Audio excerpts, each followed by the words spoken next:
গাভী লালন পালন করাতে আপনি আসলে কি লাভবান হচ্ছেন কি? একজন নারী উদ্যোক্তা হিসেবে আপনার মতামত কি? বা যারা বাংলাদেশে যারা অনেক নারী আছে এরকম বা অথবা প্রবাসী আছে যে আসলে খামার করতে চাচ্ছে বা কীভাবে করবে, তাদের উদ্দেশ্যে যদি আপনি কিছু বলেন। লাম্পিংয়ে একটা মারা গেছে, আর খুরা রোগে আপনার প্রায় 7-8টা মারা গেছে। তো এই যে খামারটা লালন পালন করতেছেন, হ্যাঁ, এখানে কি কোনো সরকারি সাহায্য সহযোগিতা চাচ্ছেন আপনি? আসসালামু আলাইকুম সুপ্রিয় দর্শক, আজকে আমরা চলে আসছি একজন নারী উদ্যোক্তা যিনি গাভী লালন পালন করছেন আজকে 10 বছর ধরে। আসসালামু আলাইকুম আপা, কেমন আছেন? তো কত বছর ধরে গাভী লালন পালন করছেন? 10 বছর না? তো এই যে গাভী লালন পালন করছেন কি কি সমস্যাগুলো ফেস করেন? অনেকেই কমেন্টস করে ভাই, যারা নারী উদ্যোক্তা আছে তারা যে গাভী লালন পালন করতেছে কি কি অসুবিধা ফেস করতেছেন আপনি গাভীর ক্ষেত্রে? বাচ্চা কনসেপ্ট করতে অনেক সমস্যা। আচ্ছা আচ্ছা আচ্ছা, কয়েকবার বীজ দেওয়া লাগতেছে তাই না? হ্যাঁ, আচ্ছা, দিয়ে কনসেপ্ট করা যায় না। তারপরে আবার আমাদের রোগবালাইগুলো আপনার খুরা রোগ তাই না? সমস্যা হয়েছে। আচ্ছা, এবার লাম্পিং হয়েছে, একটা বাচ্চা মারা গেছে। লাম্পিংয়ে একটা মারা গেছে, একটা বাচ্চা মারা গেছে। আর খুরা রোগে আপনার প্রায় 7-8টা মারা গেছে। 7-8টা মারা গেছে। কবে এটা? ভ্যাকসিন দিয়েছিলাম না, এটা আপনার 22 সালে। 22 সালে কটা মারা গেছে? 7-8টা বাচ্চা মারা। 7-8টা শুধু এই যে খুরা রোগের জন্য? তাহলে তো অনেক বড় একটা আপনার একটা লস হয়েছে তাই না? কি ঠিকমতো ভ্যাকসিনগুলো দিচ্ছেন? কতদিন পর পর ভ্যাকসিনগুলো দিচ্ছেন? বছর একবার দিচ্ছেন। কটা গাভী আছে এখন আপনার কাছে? 14টা। তো এই যে বকনা বাছুরগুলো কি করতেছেন? এগুলোকে রেখে দিচ্ছেন না বিক্রি করতেছেন? আর এই যে আপনি দুধ প্রতিদিন কতটুকু দুধ পাচ্ছেন? মাশাআল্লাহ 160-170 কেজি পাঁচ মানা। এই দুধটা কি করতেছেন? মিষ্টি দোকানে দিচ্ছেন না এমনি খুচরা বিক্রি করতেছেন? চা দোকানে মিষ্টি কারখানা তাই না? কত করে পাচ্ছেন এখন? 70 টাকা করে দিচ্ছে। এটা কি কি জাতের গাভী লালন পালন করছেন? সব কি ফ্রিজিয়ান, হলস্টাইন ফ্রিজিয়ান না ক্রস আছে? হ্যাঁ, এটা কি?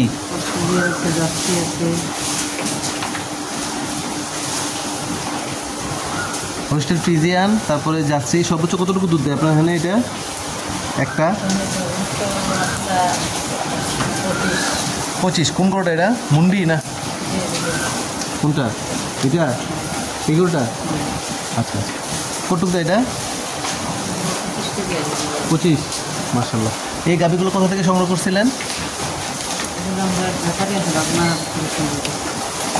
তো যেরকম বলছে ওইভাবে কি আসলে দুধ প্রোডাকশন দিচ্ছে না? অনেকেই আছে যে বলছে যে ভাই দিবে 20 কেজি, 10 কেজি, এরকম না না? আর এই যে গাছগুলো কয়বেলা খাবার দিচ্ছেন এগুলো? সকালবেলা 2 বেলা। আপনাদের নিজস্ব ঘাসের জমি আছে না? আচ্ছা। আর এই যে রোগ, এখন তো সবসময় ঠিকমতো রোগবালাইয়ের যে ভ্যাকসিনগুলো এগুলো দিচ্ছেন, টিকাগুলো তাই না? আর খাবার দাবার ঘাস 2 বেলা দিচ্ছেন। তো আর ভুসি টুসি দানাদার খাবার কি কি দিচ্ছেন? সোয়াবিন আর ডাইস না? প্রবিটা দিচ্ছেন। আচ্ছা আচ্ছা, আলহামদুলিল্লাহ আমি এখন মোটামুটি ভালো আছি। আচ্ছা, লাভবানে আছি। তবে এর আগে কয়েকটা গরু 7-8টা গরু মারা গেছিল, ওই জন্য অনেক ক্ষতির সম্মুখীন হয়েছিলেন। এখন ওইটা কাটায় আস্তে আস্তে উঠতেছেন। আলহামদুলিল্লাহ এখন ভালো আছি, দোয়া করেন আলোচনা আমার সেগুলো রাখছি। আচ্ছা, আর আপনি এমনি কি কোনো মানে সুবিধা আছে নারীদের ক্ষেত্রে যে প্রত্যেকটা নারী যদি এরকম নিজেদের ঘরের কাজের পাশাপাশি যদি এরকম ছোটোখাটো 2-4টা গাভী লালন পালন করে কী কী সুবিধা হবে আপনি কি মনে করেন? মানে সুবিধা নিজের চাহিদা মতো খরচ করা যায় বা যেটা মন চায় এটা করা যায়। আচ্ছা, কারো কাছে হাত করতে হয় না, কারো কাছে যাইতে হয় না। আর আরেকটা জিনিস আমি অ্যাড করি যে মনে করেন যে বাইরে কোথাও যাওয়া লাগতেছে না, নিজে ঘরে থেকেই কিন্তু এই যেমন আপনি পর্দার মধ্যে থেকেই কিন্তু আপনাকে আমি দেখাচ্ছি না, আপনিও যেহেতু নিষেধ করেছেন, সো পর্দার মধ্যে থেকেই কিন্তু এই টুকটাক কাজগুলো করা যায় এবং নিজের পরিবারের যে আর্থিক সচ্ছলতা বৃদ্ধি করা যায়, নিজে স্বাবলম্বী হওয়া যায় তাই না? আচ্ছা আচ্ছা, সুপ্রিয় দর্শক, একজন নারী উদ্যোক্তা, ভাইজান অবশ্য প্রবাসী, সৌদি প্রবাসী তাই না, সিঙ্গাপুর প্রবাসী। তো ওনার উদ্যোগে এই যে একজন নারী উদ্যোক্তা, তিনি এই খামারটা নিজে পরিচালনা করতেছেন, পাশে দুজন লোকও রয়েছে, ওনারাও ওনাদেরকে অনেক হেল্প করতেছেন। তো একজন নারী উদ্যোক্তা হিসেবে আমি আপনাদের বাংলাদেশের যত নারী উদ্যোক্তা আছে তাদের কাছে মেসেজটা পৌঁছাতে চাই যে নিজেরা যদি 2-4টা দিয়ে শুরু করা যায়। প্রথমে কটা গাভী দিয়ে শুরু করছিলেন? প্রথমে দুইটা দিয়ে শুরু করছে, তারপর মানে আস্তে আস্তে এই সেটটা করছে তাই না? প্রথমে কি এই ঘরটা ছিল? ওই পাশে ছিল, পরে এটা করছেন প্রথমে, এরপরে এটা করছেন 2 নম্বর এটা না, তারপরে আবার এই সেটটা করছেন।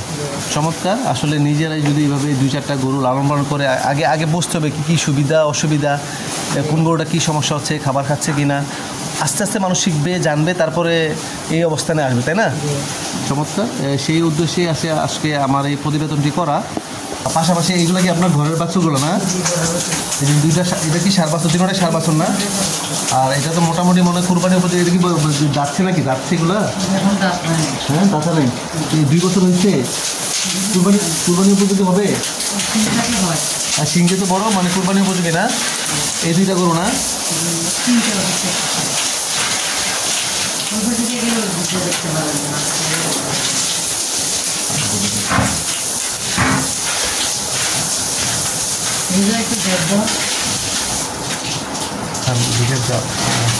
এই তো, আর এই যে এটা তো আপনার ঘরের বাছুর তাই না?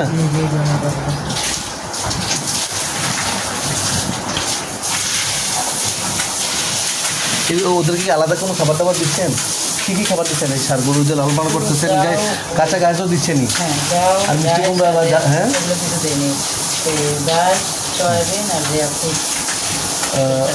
ওই যে ওই খুদ খাওয়াচ্ছেন না সিদ্ধ করে? আর ডাইস দিচ্ছেন না? প্রতিদিন কবেলা ডাইস দিচ্ছেন? 3 বেলা না? আচ্ছা। তো মোটামুটি গাভীর পাশাপাশি নিজের যে ছিল ওইগুলোই আলাদাভাবে এখানে রেখে দিচ্ছেন, এগুলো লালন পালন করতেছেন। চমৎকার। সুপ্রিয় দর্শক, আসলে আর এই যে গোসলটা করাচ্ছেন, প্রতিদিন কয় বেলা গোসল করাচ্ছেন গরুগুলোরে? 3 বেলা না? এবং প্রত্যেকটা গরুর জন্য মোটামুটি আমি দেখলাম আধুনিকভাবে আপনি ফ্যান এবং লাইটের ব্যবস্থা রাখছে তাই না?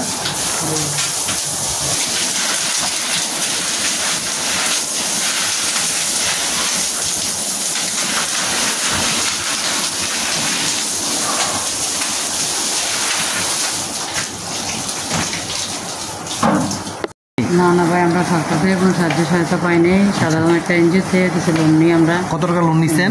6 লক্ষ টাকা। কত টাকা দেওয়া লাগে প্রতি মাসে? প্রতি মাসে আপনার 41,000 টাকা দেওয়া লাগে। 41,000 টাকা না? মানে কি লাখে বছরে কত টাকা নিবে? 10,000 টাকা? 1,10,000 টাকা নেবে। 18 মাসের মেয়াদে নিচ্ছি। 18 মাসের মেয়াদে না? প্রত্যেক মাসে 41,000 টাকা দিতে হয়। আচ্ছা, তাহলে মানে আপনি প্রাইভেট এনজিও থেকে টাকাটা নিয়ে এই খামারটা মোটামুটি এখন চালাচ্ছেন তাই না? সরকারি কোনো থেকে কোনো ইয়ে পাইনি, কোনো সাহায্য সুবিধা বা কোনো প্রশিক্ষণ? আপনি কোনো প্রশিক্ষণ নিচ্ছেন?